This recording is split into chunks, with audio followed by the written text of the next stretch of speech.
ఉన్నారు, అలాంటి కాదు. చూద్దాం. Right, I will come back. Right, ఒకసారి కిషోర్ గారి దగ్గరికి వెళ్దాం. కిషోర్ గారు, వైసీపీ నేత మాట్లాడినారు. నమస్తే. వైసీపీ పార్టీ నేత ఏం మాట్లాడుతున్నారో విన్నారు. ఇది టీడీపీ వాళ్ళే ఇంటర్నల్ గా చేసుకున్నటువంటిది, దీన్ని మా వైసీపీకి ఎందుకు అంటుకడుతున్నారు అనేటువంటి మాట అంటా ఉన్నారు. మీ వాదన ఏంటి? నాకు అందరికీ నమస్కారం అండి. సో ఇప్పటి వరకు కూడా కనకారావు గారి మాటలు విన్న తర్వాత నాకు అర్థమైంది ఆయన ఖచ్చితంగా వైఎస్ఆర్సీపీ పార్టీ నుంచి వచ్చిన ఒక ప్రతినిధిలాగా వచ్చారని చెప్పి అర్థమవుతుంది సార్. ఈ రోజున అదే నేను ఫస్ట్ వెళ్ళలేదు సార్, ఎందుకంటే మీ మాటల వల్ల మీ మాటలు కూడా కొన్ని ఆశ్చర్యానికి గురి చేసే విధంగా ఉన్నాయి, కొన్ని అన్ని కూడా అభూత కల్పనలు ఉన్నాయి, కొన్ని ఏమో అసలు లేనివి కూడా ఉన్నట్టు సృష్టించే రకాలుగా ఉన్నాయి, కొన్ని అబద్ధాలు ఉన్నాయి, అన్ని కూడా చూశాను. కాబట్టి ఇప్పుడు కలగోలుపుగా ఉన్నాయి కాబట్టి నేను ఇప్పుడు దాన్ని నిర్ధారించుకోవడం జరిగింది. ముఖ్యంగా కనకారావు కొమ్మూరు గారు కూడా నా నమస్కారాలు సార్. ఓకే సార్, నేను ఇంకా స్టార్ట్ చేయలేదు సార్, మీరు అప్పుడే తీసుకొచ్చి అది చూపిస్తున్నారు. మాట్లాడదాం, అన్ని మాట్లాడదాం సార్, కులాసకంగా ప్రతి ఒక్కరు కూడా మనం చర్చిద్దాం, దాంట్లో ఎటువంటి డౌట్ లేదు. ఈ రోజున బాపట్ల జిల్లా అధికార ప్రతినిధి అయిన మాజీ ఎంపీపీ అయిన వీరయ్య చౌదరి గారు చనిపోవడం అనేది తీవ్ర దిగ్భ్రాంతిని గురి చేసింది సార్. ఈ రోజున ఆంధ్రప్రదేశ్ లో తెలుగుదేశం ప్రభుత్వం ఉన్నా సరే కొన్ని ఏరియాల్లో ఏ విధంగా ఇలాంటి దుర్ఘటనలు జరగడం అనేది చాలా బాధాకరం. ఇప్పుడు ఇంతకుముందు అన్నారు ఎవరు, మన కనకారావు గారు అంటున్నారు, సో ఖచ్చితంగా ఇది తెలుగుదేశం పార్టీ యొక్క అధికార వైఫల్యం అనేది. సో అంతే సార్, ఎందుకంటే ఇక్కడ ఏమవుతుందంటే ఖచ్చితంగా ఈ వైఎస్ఆర్సీపీ వాళ్ళు గత 5 సంవత్సరాల్లో ఎన్ని దుర్మార్గాలు చేశారు, ఎన్ని ఆక్రమణలు చేశారు, ఎన్ని భూ ఆక్రమణలు చేశారు, ఎంతమందిని అమానుషంగా శిక్షించారు.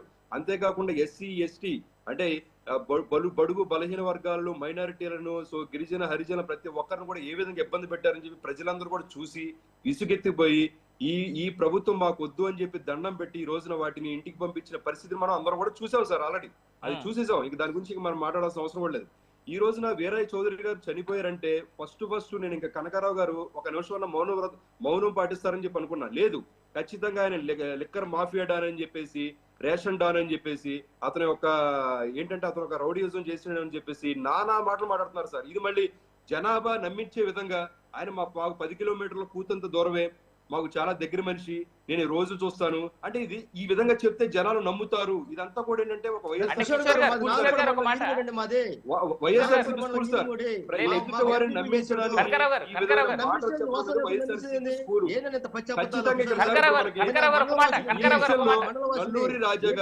నల్లూరి రాజా, అమీరు, పరిటాల గోపి, అశోక్ అనే నలుగురిని పోలీస్ వ్యవస్థ అనే వాళ్ళు అరెస్ట్ చేశారు.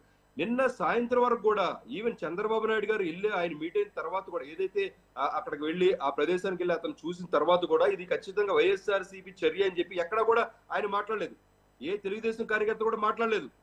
గుమ్మడికాయ దొంగలు ఎవరు అంటే భుజాలు తడుకున్నట్టుగా ఈ రోజున కనకారావు గారు లాంటి ఎంతో మంది వైఎస్ఆర్సీపీ కార్యకర్తలు ముందుగా తడుపుకొని చాలా మంది కూడా భయపడి ఆ ఏరియా నుంచి పారిపోయిన పరిస్థితి కూడా మనం చూస్తున్నాం. ఈ రోజున ఏమైంది, ఈ రోజు ఖచ్చితంగా 2 గంటలు 3 గంటల కిందట మాత్రమే పోలీసు వ్యవస్థ నల్లూరి రాజా మీద ఒక అనుమానాన్ని వ్యక్తం చేశారు. ఆ తర్వాత ముగ్గురిని టోటల్ గా 5గురిని కూడా కస్టడీలోకి తీసుకున్న పరిస్థితి మనం చూసాం. ఇంట్రాగేషన్ అనేది జరుగుతుంది. ఖచ్చితంగా రేపటి లోపల 100% ఎవరు నిందితులు అని చెప్పి చూశారు. అంతేకాకుండా ఇందులో ఏం జరిగింది సార్, ఇక్కడ ఫస్ట్ ఆయనకి కొన్ని వ్యాపారాలు ఉన్నాయి. మొట్టమొదటి వ్యాపారం రియల్ ఎస్టేట్ ఉంది, రెండవ వ్యాపారం తర్వాత లిక్కర్ సిండికేట్ అనేది ఉంది, మూడవది వచ్చేటప్పటికి రేషన్ డీలర్స్ సంథింగ్ ఆ విధంగా ఉంది. అయితే వీళ్ళు పోలీసు వారు కూడా ఏ విధంగా వాళ్ళు చూస్తున్నారంటే ఇంట్రాగేషన్ ఏ విధంగా వాళ్ళు చూస్తున్నారంటే ఫస్ట్ రియల్ ఎస్టేట్ లో ఏమన్నా ఇష్యూస్ ఉన్నాయా అని ఆ విధంగా వాళ్ళు దర్యాప్తు చేస్తున్నారు. దాంట్లో ఏమీ లేవని చెప్పేసి వాళ్ళు నిర్ధారణ వచ్చారు. తర్వాత లిక్కర్ కోణంలో ఏమైనా ఉన్నాయా అని చెక్ చేశారు, దాంట్లో కూడా ఏమీ లేవని చూశారు. కాకపోతే ఈ రోజున ఎవరైతే నిందితులు దొరికారో వాళ్ళ ముగ్గురు కూడా రేషన్ మాఫియా వైఎస్ఆర్సీపీ టైంలో వైఎస్ఆర్సీపీలో ఏదైతే చేసిన ఒక మాఫియాలు చాలా ఉన్నాయి సార్. లిక్కర్ మాఫియా అని చెప్పేసి ఈ రోజున కనకారావు గారు గట్టిగా మాట్లాడుతున్నారు. లిక్కర్ మాఫియా గురించి రాజ్ కసిరెడ్డి గత 4 రోజుల కిందట ఖచ్చితంగా విజయసాయి రెడ్డి గారు ఏ విధంగా చెప్పారో కిషోర్ గారు ఇక్కడ కొన్ని రోజుల్లో జగన్ గారు కూడా కనకారావు గారు చాలా క్లియర్ గా విత్ ప్రూఫ్ భయపడిపోయి కిషోర్ గారు లిక్కర్ స్కామ్ కిషోర్ గారు ఒక అభూత కల్పన సృష్టిస్తున్నారు. కిషోర్ గారు అది ఖచ్చితంగా తెలుస్తుంది. కిషోర్ గారు ఇంత ముందే కనకారావు గారు చాలా క్లియర్ గా ఏవైతే ఫోటోలు ఉన్నాయో టీడీపీ నేతలతో కావచ్చు, టీడీపీకి సంబంధించినటువంటి ఫోటోలు, ఆ ఎల్లో కర్టెన్స్ కావచ్చు, ఎల్లో బ్యానర్స్ కావచ్చు, టీడీపీ నేతలకు సంబంధించి ఉన్నాయో అన్ని చాలా క్లియర్ గా చూపిస్తా ఉన్నారు ఆయన లైవ్ లోనే. మీరు ఎలా కాదని చెప్పేసి ఎలా ప్రూవ్ చేసుకుంటారు మీరు? సార్ మీ వాయిస్ నాకు రిటర్న్ వస్తుంది, సారీ. ఓకే, ఇంత ముందు చింతమనేని గారు చింతలపూడి కాన్స్టిట్యున్సీ అన్నారు. చింతమనేని గారు చింతలపూడి కాన్స్టిట్యున్సీ కాదు సార్. చింతలపూడి కాన్స్టిట్యున్సీ ఎవరు? ఎలిజా గారు.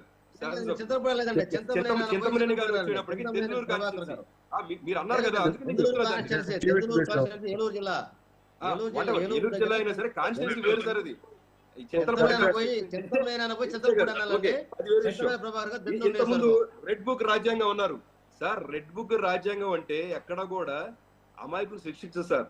ఇప్పుడు ఈ రోజు చనిపోయింది వైఎస్ఆర్సీపీ కార్యకర్త కాదు, ఈ రోజు చనిపోయింది తెలుగుదేశం కార్యకర్త.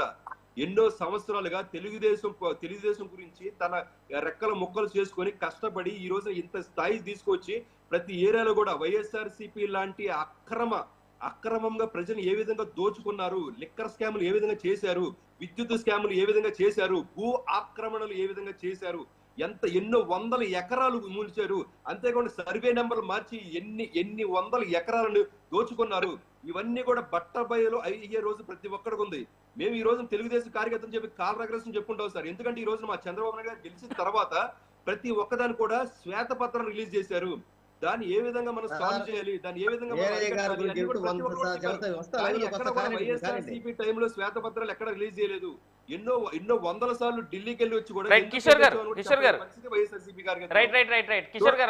ఆ విధంగా ఈ రోజున వీరయ్య గారు చనిపోయారంటే ఖచ్చితంగా వైఎస్ఆర్సీపీ హస్తం ఉంది అని ఈ రోజున పోలీసు వ్యవస్థలో కొంతమంది ఈ రోజున నిర్ధారించిన పరిస్థితి మనం చూస్తున్నాం. ఖచ్చితంగా డిక్లేర్ అవుతుంది. ఈ లోపల వీళ్ళు వైఎస్ఆర్సీపీ దొంగలు, వైఎస్ఆర్సీపీ కూడా ఏం చేస్తున్నారంటే దొంగలు ఎవరని చెప్పేసి ప్రయత్నం చేస్తున్నారు. రైట్ కిషోర్ గారు, వెల్కమ్ బ్యాక్. మనతో పాటు అనలిస్ట్ విజ్డమ్ చౌదరి గారు జాయిన్ అవుతా ఉన్నారు. చౌదరి గారు, విజ్డమ్ చౌదరి గారు, గుడ్ ఈవినింగ్. మీ ఫోన్ కొంచెం హారిజాంటల్ గా పెట్టరా చౌదరి గారు? మీ ఫోన్ హారిజాంటల్ గా పెట్టండి, so that video will be very clear to us. అంతే, auto rotate. Yeah, done sir, thank you. Chaudhary గారు, ఇప్పుడు జరిగినటువంటి ఫోన్ కొంచెం దగ్గర కూడా పెట్టండి సార్. మీరు ఫ్రేమ్ అవుట్ లో ఉన్నారు యాక్చువల్ గా. Thank you. చౌదరి గారు, ఇప్పుడు ఈ అంశాన్ని ఎలా చూడాలి మనం? ఎందుకంటే వీరే చౌదరి గారి మరణం అనేటువంటిది వాస్తవానికి చాలా దిగ్భ్రాంతి కలిగించినటువంటి మాట మాత్రం వాస్తవం. సరే, ఇర్రెస్పెక్టివ్ దాని వెనకాల ఉన్నటువంటి కారణాలు ఏంటి అనేటువంటి అనలైజ్ చేయాల్సినటువంటి సమయం. ఎలా చూడాలి ఇప్పుడు? ఒకరి మీద ఒకరిని